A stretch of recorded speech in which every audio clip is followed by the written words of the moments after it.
नमस्कार सर्वांना. कशी आहात सगळे? मस्त आहात ना? आशा करते तुम्ही सगळे आनंदात असाल.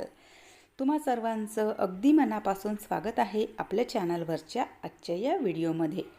तर तुमचंही किचन कधी इतकं विस्कटतं का की सुरुवात कुठून करावी हेच कळत नाही. आज माझ्यासुद्धा किचनची अगदी तशीच अवस्था झाली आहे. पण पुढच्या काही मिनिटांमध्ये आपण याला पुन्हा अगदी असं नीटनेटकं बनवणार आहोत. तर बघा, घरामध्ये ना सगळ्यात जास्त वापरली जाणारी जागा ती म्हणजे किचन. आणि तेच किचन बघा कधी कधी ना घाईघाईमध्ये इतकं सगळं असं विस्कटल्या जातं आणि नेमकं कुठून सुरुवात करावी, कसं क्लीन करावं हेच आपल्याला कळत नाही. तर 10:30 वाजता माझ्या किचनची ही अवस्था आहे आणि याला जितक्या लवकर होईल तितक्या लवकर क्लीन करण्याचा मी विचार केला आहे. आणि एक माझ्यासमोर तो टास्क आहे आज. आणि स्वतःलाच मी एक चॅलेंज दिलेलं की अर्धा तास किंवा 15 मिनटं या वेळेमध्ये मला हे जे सगळं किचन आहे तर ते क्लीन करायचं आहे. तर ते मी कशा प्रकारे करते तेच तुम्हाला समोर बघायला मिळणार आहे. पण त्याआधी किचन इतकं कसं काय विस्कटलं तर थोडंसं ते अगदी शॉर्टकटमध्ये तुम्हाला सांगते. तर घरी आलेले होते पाहुणे आणि कालच्या व्हिडिओमध्ये ना याच्याविषयी बरीचशी माहिती मी तुम्हाला सांगितली की काल घरी पाहुणे आलेले होते आणि रात्री त्यांचा पाहुणचार वगैरे झाला. सकाळी त्यांना लवकर जायचं होतं तर त्यामुळे त्यांच्यासाठी नाश्ता मी बनवलेला पोहा आणि सोबतच यांनासुद्धा त्यांच्या ड्युटीवर जायचं होतं. तर घाईघाईमध्ये सकाळी 7:30पर्यंत पोहा यांचा टिफिन आणि सोबतच त्याच दरम्यान नळाला पाणीसुद्धा येतं आणि किचन लहान आहे तर भांड्यांच्या बास्केट वगैरे सगळ्या जमवायच्या होत्या. तर ते सगळं काम माझं ना साईड बाय साईड हे सगळे कामं चालू होते. आणि त्यानंतर मग पाहुण्यांचा नाश्ता वगैरे झाला आणि बऱ्याच वेळपर्यंत ते मामे सासरे जे आहेत तर ते बसलेले होते. मला असं वाटलं कदाचित जेवण करून जातील, कारण जेवणाची वेळ ऑलमोस्ट होत आलेलीच होती. म्हणजे 10-10:30च्या दरम्यान जेवणाचीच वेळ असते आपली. तर मी काय केलं की पुन्हा आणखी स्वयंपाक ठेवायला घेतला की आता पाहुणे जे आहेत तर ते जेवण करूनच जाणार म्हणून. पण 10:30 पावणे 11च्या दरम्यान म्हणजे जवळपास 10:30लाच पाहुणे जे आहेत तर ते गेले. कारण ते म्हणाले की मग जायला ऊन होईल. तर त्यामुळे घाईघाईमध्ये हे सगळं करण्याच्या नादामध्ये माझं जे किचन आहे तर ते इतकं विस्कटलं. तर बघा, जेव्हा कधी माझं किचन अशा प्रकारे विस्कटतं आणि पहिल्यांदाच नाही बऱ्याच वेळा माझ्यासोबत असं होतं की म्हणजे बऱ्याच वेळा अशी घाई येते आणि जे कामं आहेत तर ते खूप असे फास्टमध्ये आणि साईड बाय साईड सगळे असे कामं माझी चालू असतात. आणि अशा वेळेला माझं जे किचन आहे तर ते सगळं असं विस्कटल्या जातं. आणि सुरुवातीच्या म्हणजे काही सेकंद तर विचार करायलाच लागतो की मी कामांची सुरुवात कुठून करायची. तर अशा वेळेला मी काय करते की जेही जेवण वगैरे असतं किंवा जेही सामान असतं घासायला टाकायचं तर ते सगळं मी ना हळूहळू जे जेवणाचे भांडे आहेत तर ते लहान भांड्यांमध्ये जेवण ट्रान्सफर करते. जेही घासायचे भांडे आहेत तर ते सगळे घासायला टाकते. आता रात्री मी ना पाहुणचार बनवलेला होता तर ते जेवण बऱ्यापैकी शिल्लक वाचलेलं होतं. आणि आता जी स्वयंपाकाची तयारी मी करायला घेतलेली होती तर त्याची मला काहीही गरज नव्हती. जर पाहुणे जेवण करून गेले असते तर ते सगळं मला प्रिपेअर करावं लागलं असतं. पण पाहुणे जेवण करून काही गेलेले नाहीत तर त्यामुळे मग जी तयारी जिथपर्यंत आलेली होती म्हणजे वरण वगैरे मी मांडून ठेवलेलं होतं, सोबतच पीठसुद्धा भिजवून घेतलेलं होतं. जे दोडके असतात तर ते सुद्धा भाजी बनवायसाठी मी तयार केलेले. तर ते सगळं उचलून मी तसंच ठेवलं, कारण रात्रीचं जेवण आमच्यासाठी बऱ्यापैकी होतं. तर ते सगळं जेही फ्रीजला टाकायचं होतं तर ते फ्रीजला टाकून घेतलं. ज्याही भांड्यांमध्ये तेल वगैरे होतं तर ते सगळं डब्यामध्ये टाकून ते भांडे घासायला टाकले आणि जेवढेही घासणीचे भांडे होते तर ते सगळे मी इथे घासायला टाकले. आता किचन स्वच्छ करायची जी सुरुवात आहे तर ती बघा, सगळ्यात आधी सिंकमधला जो पसारा आहे तर ती आवरण्यापासून मी करते. पण त्याआधी मला रात्री घासलेल्या दोनही भांड्यांच्या ज्या बास्केट आहेत तर त्या जमवायच्या होत्या. तर त्यासाठी मला गॅस ओटा स्वच्छ करावा लागणार होता. कारण बघा, ट्रॉलरमध्ये जेव्हा आपण भांडे जमवतो ना तर त्यावेळेला टोपल्यातून एक एक भांडं काढत जाणं आणि मग ते एक एक ट्रॉलीमध्ये ठेवत जाणं, एकतर ना यामध्ये आपली कमरसुद्धा दुखायला लागते आणि दुसरी गोष्ट म्हणजे वेळसुद्धा इतका लागतो. तर अशा वेळेला मी काय करते, जास्तीचे जेव्हा भांडे असतात तर ते सगळे भांडे ना ग्रुप वाईज बंच वाईज असे जमवून घेते. म्हणजे एका ट्रॉलीमध्ये आपण काय काय भांडे ठेवतो तर त्या भांड्यांचा मी ग्रुप म्हणजे जमवून घेते.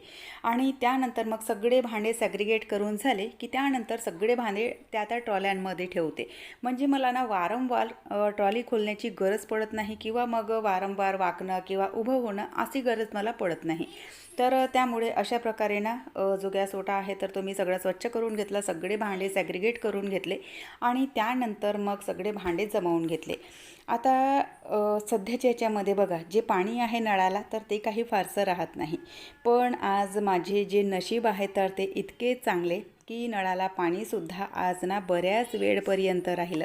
आणि बऱ्याच वेळा असं होतं की पाण्याचं स्टोरेज जर बऱ्यापैकी असेल तर त्यावेळेला ना छान असं 1:30 2-2 वाजेपर्यंत पाणी राहतं किंवा कधी कधी अख्खा दिवस पण राहतं. आता बघा जेव्हा भांडे खूप सारे असतात ना सिंकमध्ये पडलेले, तर त्यावेळेला ना जे लहान चिल्लर भांडे आहेत तर ते आधी घासून घ्यायचे.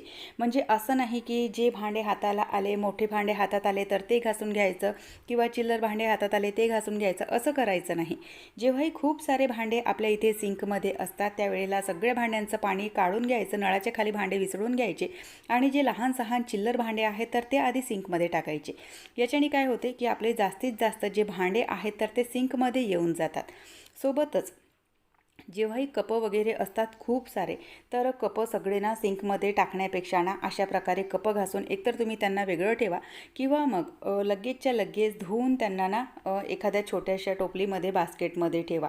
कारण बघा सगळ्या भांड्यांमध्ये जेव्हा आपण कपं वगैरे धुतो ना त्यावेळेला सगळे जे कपं आहेत तर ते तुटल्या जातात आणि म्हणजे ते पूर्णपणे तुटत नाही, पण ते कधी कधी थोडासा त्यांचा वरचा जो भाग आहे तर तो निघून जाईल किंवा कधी कडी निघून जाईल आणि महागडे महागडे कपं असतात आणि अशा छोट्या छोट्या याच्यामध्ये मग ना त्यांना एकतर फेकायलाही अकरतं आपल्याला आणि दुसरी गोष्ट त्यांना आपण वापरूसुद्धा शकत नाही. तर म्हणून मग कपं घासताना ना हे ट्रिक तुम्ही नक्की लावा. तर चला सगळे भांडे घासून झालेले आहेत. सगळ्या भांड्यांचा जो पसारा होता म्हणजे जी बास्केट होती तर ती मागे मी वॉशिंग एरियाला नेऊन ठेवली आणि आधी सगळा जो सिंक आहे तर तो पूर्ण अगदी असा स्वच्छ करून घेतला. ज्याही वेळेला आपण भांडे घासतो त्यावेळेला ना सिंक सगळा स्वच्छ करून घ्यायचा. कारण बघा पूर्ण तेला पाण्याचे जे भांडे आहे तर ते आपण सिंकमध्ये स्वच्छ करतो, म्हणून मग प्रत्येक वेळेला भांडे स्वच्छ करताना सिंकसुद्धा एक अखेरचं भांडं आहे हे समजून स्वच्छ करून घ्यायचं. तर त्याच्याने सिंकमध्ये वास येत नाही आणि आपला जो सिंक आहे तर तो नेहमी असा नव्यासारखा दिसतो. त्यानंतर मग गॅस ओटा स्वच्छ करायला सुरुवात केली. गॅसच्या ज्या बटना असतात तर त्यामध्ये बघा बऱ्याच वेळेला ना पीठ किंवा तेला पाण्याचं असं काय काय सांडलेलं असतं. तर म्हटलं चला आज ना तिथलं जे म्हणजे मागे जे काही सांडलेलं होतं तर ते सुद्धा थोडंसं चाकूच्या मदतीने ना मी काढून घेतलं. आता बघा माझ्या बोलण्यामध्ये ना बऱ्याच वेळा म्हणजे बरेच लोक याला ना छुरी म्हणतात, माझ्या तोंडून नेहमी चाकू निघते. तसंच कोथिंबीर किंवा सांबार, तर बऱ्याच वेळा मला ना कमेंट येतात की ताई तुम्ही विदर्भातील आहात का? तर हो, मी विदर्भातीलच आहे आणि आमच्या भागामध्ये या ज्या गोष्टी आहेत ना हे जे शब्द आहेत तर ते असेच बोलल्या जातात. म्हणजे छुरीच्या जागी ना चाकू म्हणतात आणि सांबार म्हणतात. आणि माझ्या भाषेमध्ये ना बऱ्याच वेळा तुम्हाला ना थोडीशी हिंदीची झलक मिळेल, कारण 12-13 वर्ष मी हिंदी सायडर लोकांसोबत राहिलेली आहे. त्यामुळे माझी जी भाषा आहे तर ती फ्लुएंट मराठी नाही आहे, थोडासा हिंदीचा त्यामध्ये ना वापर होतो, तर त्यामुळे थोडंसं ॲडजस्ट करून घ्या. तर बघा रात्री ना भजे पुऱ्या वगैरे सगळ्या अशा गोष्टी बनलेल्या होत्या. तर नाहीही म्हटलं तरी थोडंफार तेला पाण्याचं जे चिकट आहे तर ते गॅसवर ओठ्यावर सगळं राहतंच. तर आज मी ना ओठा, गॅस, मागची जी टाईल्स आहे तर तीसुद्धा ताराच्या घासणीने थोडीशी घासून घेतली. कारण बघा वारंवार जेव्हा आपण तिथे स्वयंपाक बनवतो किंवा तेला पाण्याचं असं काहीतरी बनतं ना तर त्यावेळेला इतका चिकटपणा येतो तिथे आणि इतकं गरम होतं आहे की वारंवार बघा डोक्यावर ना म्हणजे खूप असा घाम येतो आहे आणि तेच गाऊनच्या स्लीवने माझं ना पुसणं चालू आहे आणि यामुळेच ना माझ्या गाऊनच्या स्लीवचा जो रंग आहे ना तर तो सुद्धा पूर्ण असा निघालेला असतो. सध्याच्या याच्यामध्ये ना पाण्याचा थोडासा प्रॉब्लेमच असतो, तर त्यामुळे ना थोडंसं एक्स्ट्राचं पाणी मी भरून ठेवते. कारण बघा घरी ना म्हणजे कधीही कोणीही पाहुणे वगैरे येतात आणि अशा वेळेला मग पाणी वगैरे नसलं की कामांची ना आपली खूप आफत होऊन जाते. तर त्यामुळे ना थोडंसं एक्स्ट्राचं जे पाणी आहे तर ते मी सध्या भरून ठेवते. सोबतच बघा किचनमध्ये ना इथे हा एक ओपन स्टोरेज मी बनवून घेतलेला आहे. म्हणजे बऱ्याच किचनमध्ये बघा एक ना सर्विंग प्लॅटफॉर्म असतो, तर माझं किचन खूप छोटा आहे, गॅस ओटासुद्धा खूप छोटा आहे. तर त्यामुळे जेव्हा कधी एक्स्ट्राचा स्वयंपाक असतो, पाहुणचाराचा स्वयंपाक असतो तर गॅस ओठ्यावर ना खूप अशी गर्दी होते सामानांची. तर बनलेलं जे जेवण आहे तर ते मी इथे आणून ठेवत असते. तर हा सुद्धा जो एरिया आहे तर तो खूप असा मेसी झालेला होता. तर तिथलंसुद्धा सामान थोडंसं व्यवस्थित करून घेतलं आणि त्यालासुद्धा थोडंसं पुसून घेतलं. कारण बघा आता किचन क्लीन करायची आहे तर किचनचे जे सगळे पार्ट आहेत, सगळी जी जागा आहे तर ती आपल्याला क्लीन करावीच लागते. आणि स्पेशली हा जो कॉर्नर आहे तर तो मी माझ्या गॅस ओठ्यावर पसारा दिसायला नको, तर म्हणून मग त्याच्यासाठी सेपरेटली मी हा इथे बनवून घेतला. आणि हा ओपनच आहे, त्याला दार वगैरे लावलेलं नाही आणि त्यामध्ये पार्टिशन वगैरे सुद्धा काही केलेलं नाही. तर या एका छोट्याशा कॉर्नरमुळे बघा माझा जो गॅसचा ओटा आहे ना तर तो अगदी असा स्वच्छ आणि नीटनेटका असतो.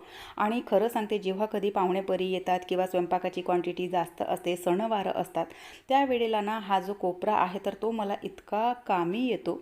तर अशा याच्याने बघा आपल्या किचनमध्ये ना जास्त पसारा मग दिसत नाही. तर सगळी जी खालची फरशी होती तर तीसुद्धा मी पुसून घेतली. सुरुवात केलेली मी 10:30ला आणि अगदी बरोबर 11:15ला माझं जे किचन आहे तर ते पूर्ण असं स्वच्छ झालेलं. आणि आज ना मी स्वतःला एक टार्गेटच दिलं होतं की अर्धा तास किंवा जास्तीत जास्त पाऊण तास या वेळेमध्ये मला हे सगळं क्लीन आज करायचंच आहे. आणि कधी बघा स्वतःला ना एक टार्गेट देणं किंवा एक टास्क देणं ते सुद्धा एक म्हणजे गरजेचं असतं की तुम्ही त्यावेळेला ना तुमची कॅपॅसिटी ओळखता. तर चला, सगळं जे किचन आहे तर ते मस्त छान असं क्लीन झालेलं आहे. आजचा व्हिडिओसुद्धा मी इथेच संपवते. आशा करते तुम्हाला आवडला असेल. व्हिडिओ कुठे जरी आवडला असेल तर लाईक करा, चॅनलवर पहिल्यांदा आले असाल तर सबस्क्राईब करा, बेल आयकॉनसुद्धा क्लिक करा, जेणेकरून माझ्या येणाऱ्या व्हिडिओचं नोटिफिकेशन तुम्हाला असंच मिळत राहील.